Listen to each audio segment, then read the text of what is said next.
Est-ce que des fois, tu trouves que c'est plus facile d'acheter un secteur qu'une compagnie en particulier? Est-ce que c'est compliqué de savoir c'est quel le leader? C'est bien quand tu es dans un secteur qui est porteur, parce qu'au moins, tu as un vent d'eau. Ça t'aide. Tu sais, une société dans un secteur en déclin ou qui est trop mature, à moins que la compagnie soit vraiment qu'elle se démarque dans cette entreprise, dans ce secteur-là mature, je pense que c'est bon. Fait que moi, je pense que tu vas être autant un étudiant du secteur, puis aussi par ricochet, tu vas connaître le marché en général. Parce que des fois, être trop mis-up sur ton entreprise, tu oublies complètement et où la compétition.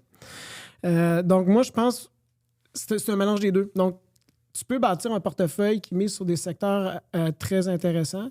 Le piège qu'il y a là-dedans, c'est quand c'est un secteur qui est très populaire, puis que tout le monde le sait, bien, tout le monde s'empile dans les mêmes idées. Puis c'est là que tu vas avoir un défi qui est vraiment important dans ton analyse, c'est valoriser l'entreprise. Donc, tu peux dire, ben oui, c'est un secteur porteur, mais tout le monde y croit. Puis je vais faire un exemple extrême. Mais quand il y a eu les discussions de légalisation de marijuana au Canada, tout le monde veut acheter des compagnies qui sont dans la marijuana. Puis là, tu regardais les multiples dans ces sociétés-là, tu disais aux clients, tu disais, écoute, le prix que les 6 plus gros joueurs au Canada se négocient par rapport à l'industrie sur les statistiques de ce qui se consomme, les mathématiques ne marchent pas, là, tu payes tellement cher.